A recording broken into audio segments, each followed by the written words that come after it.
નીતિ જે કંઈ કમાવો તે નીતિથી કમાવો, અનીતિનું લેવું નહીં. નીતિનું કમાવેલું એમાં પ્રગતિ થશે, એમાં સફળતા મળશે. જો અનીતિ 5 પૈસાની બચત બી કરતા રહો, તો જેથી કરીને કર્મ સારા કરશો તો એનું ફળ સારું મળવાનું જ નિશ્ચિત છે. જો કર્મ ખોટા કરી કે આપણે ઓંબાવાયા તો કાલે ઓંબો મોટો થાય તો કેરી આવે, કેરી ખાવાનું થાય. નમસ્કાર મિત્રો, હું નિલેશ. સ્વાગત છે તમારું આ પોડકાસ્ટમાં. આ પહેલો પોડકાસ્ટ હું મારા ફાધર સાથે કરું છું. મારા ફાધરના અમુક સિદ્ધાંતો રહ્યા છે કે જે સિદ્ધાંતો ઉપર એમને એમનું જીવન જીવ્યું છે. તો આજે પોડકાસ્ટમાં હું એઝ અ ગેસ્ટ મારા ફાધરને લાવ્યો છું ડિસ્કશન માટે. તો મારા ફાધર આપ સમક્ષ જે લોકો આ વિડીયો જોવે છે એ લોકો સાથે અમુક એમના જે જીવન સૂત્રો છે, સિદ્ધાંતો છે તે શેર કરશે. અને એમાંથી આપણને જે આ વિડીયો જોવે છે એ સાંભળીને કંઈ બી શીખવા મળે તો વિડીયોમાં લાઈક કમેન્ટ જરૂરથી કરશો. તો પપ્પા, સ્વાગત છે પોડકાસ્ટમાં. જય શ્રી કૃષ્ણ. તમે તમારું જીવન, આઈ થિંક આપણે સિનિયર સિટીઝન છીએ, રાઈટ? તો તમે તમારા જે જીવન સૂત્રો, તમારા જે સિદ્ધાંતો કે તમારી જે નીતિ તે તમે જીવન જીવ્યા કે જેથી આ વિડીયો જે લોકો સુધી જશે તો એમાંથી કંઈ શીખી શકે અને એમનું જીવન બી એ રીતે જીવવાનો ટ્રાય કરી શકે. તો એવા કેવા સૂત્રો હશે, એવા કયા સિદ્ધાંતો છે તમારા જે તમે શેર કરવા માંગશો? બરોબર. પહેલો સિદ્ધાંત તો એ છે, શરીર સારું છે તો બધું સુખ છે, બરોબર. અને બીજું કે સુખનો પાયો નીતિ. જે કંઈ કમાવો તે નીતિથી કમાવો, અનીતિનું લેવું નહીં. નીતિનું કમાવેલું એમાં પ્રગતિ થશે, એમાં સફળતા મળશે. જો અનીતિનું લીધું તો એમાં દુઃખી થશો, એમાં કોઈ સફળતા મળશે નહીં. એટલે મહેરબાની કરી કોઈએ અનીતિનું લેવું નહીં, કોઈનું હરામનું બી લેવાનું ઈચ્છવું નહીં. હરામનું લેવું નહીં અને નીતિ હંમેશા ચોખ્ખી રાખવી, ક્લિયર કટ. ઓકે.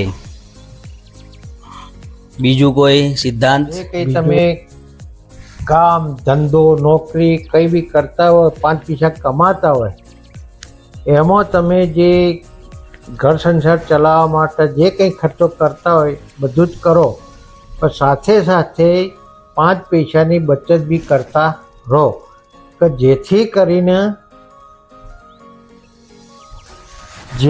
કરીને તમારે સંકટ સમયમાં એ 5 પૈસા બચત કરેલી કામમાં લાગશે.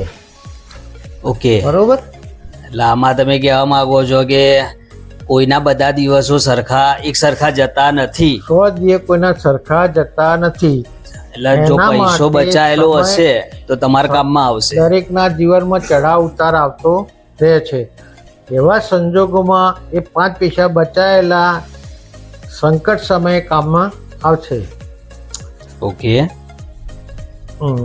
બીજું કંઈ તમને શેર કરવું હોય? બીજું કંઈ કહેવત છે, ભાવ વરસાદ અને વેપારી એને જીવનમાં જશ મળ્યો નથી અને મળવાનો નથી. એનું કારણ, જો વરસાદ વધારે આવશે તો પણ લોકો કહે છે વધારે આવ્યો, જો ઓછો આવશે તો લોકો એમ કહે છે ઓછો આવ્યો. એટલે ગમે એટલો આવશે પણ એને કોઈ જશ મળ્યો નથી અને મળવાનો નથી. બીજું, વહુ આખા ઘરનું કામ કરીને તૂટી જશે છતાંય એને શું કહે છે કે વહુ સાથે કામ કરે, એટલે એને જશ લખ્યો નથી. ત્રીજું,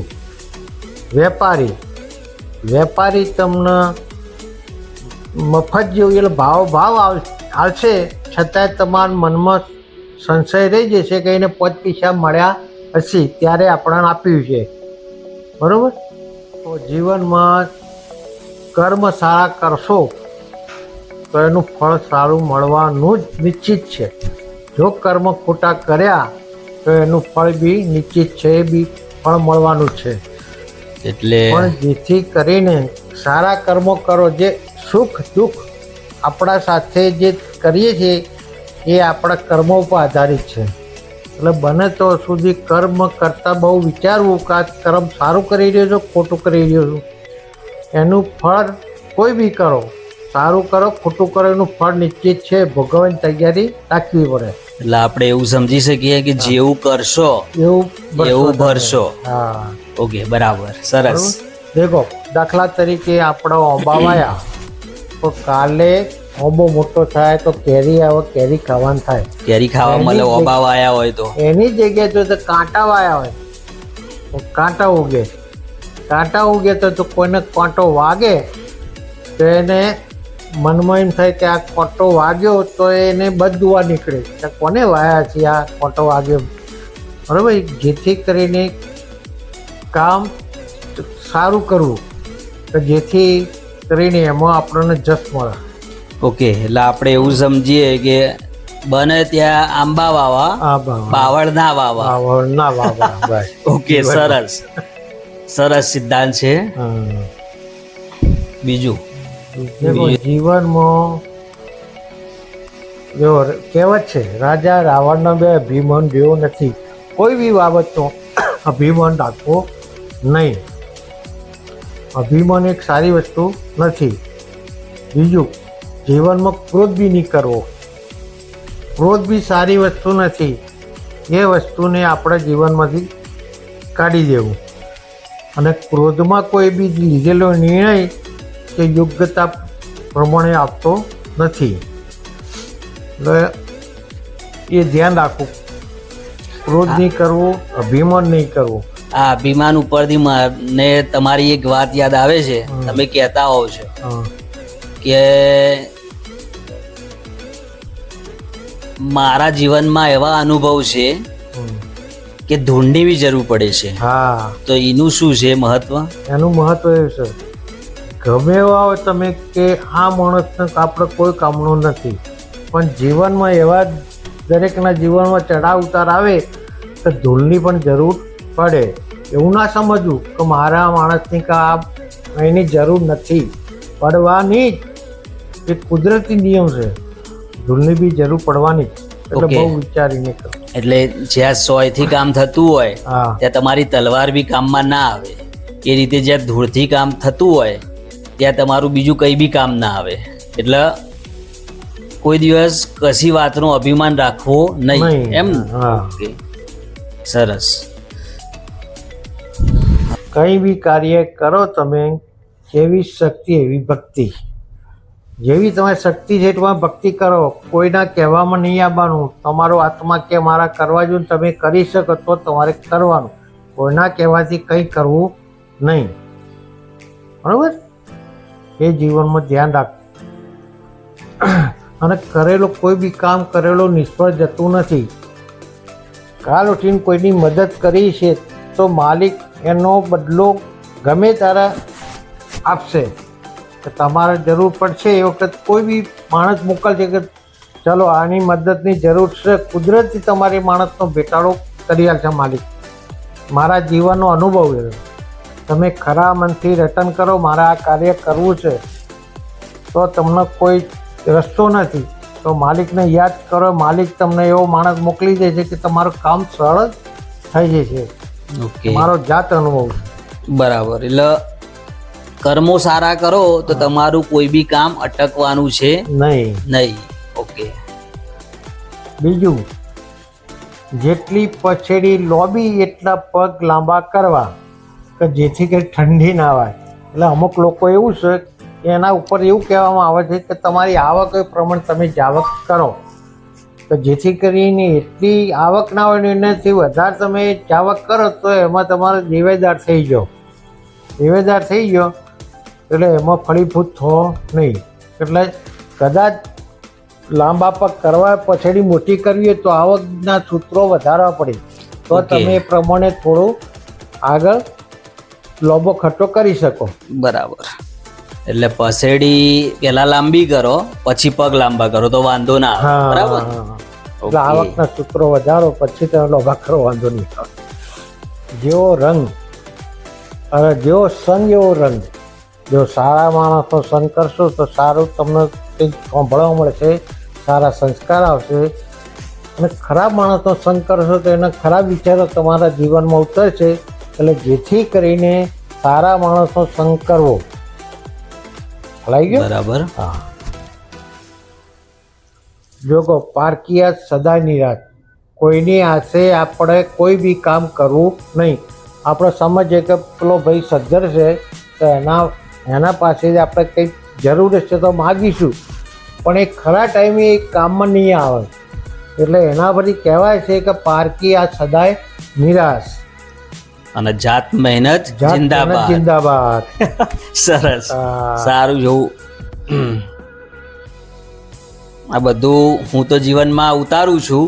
આશા રાખીએ કે જે વિડીયો જોતા હોય હા. એમને બી આ રહી થોડી કનેક્ટિંગ લાગે અને એ લોકો બી ફોલો કરવાનું શરૂ કરે. હા.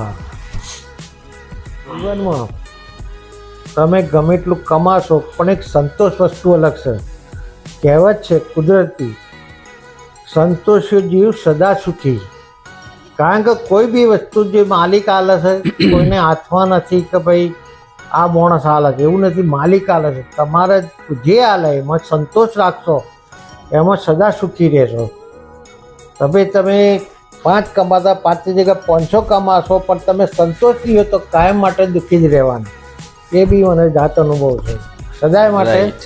સુખી થવું હોય તો સંતોષ રાખો, જે મળ્યો એમાં સંતોષ. બરાબર.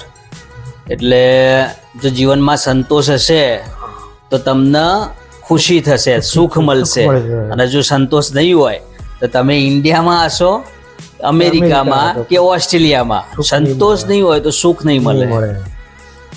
બરાબર. સરસ. તો આ બધા મારા ફાધરના જીવન સૂત્રો રહ્યા છે અને એમને આ સિદ્ધાંતો ઉપર જ એમનું જીવન જીવ્યું છે.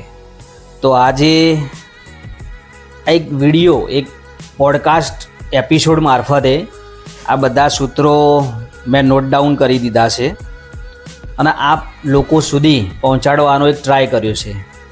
તો જો આ પોડકાસ્ટમાંથી આપણને કંઈ બી સારું લાગ્યું હોય તો લાઈક, શેર અને કમેન્ટ કરવાનું ના ભૂલતા. જય શ્રી કૃષ્ણ. જય શ્રી કૃષ્ણ.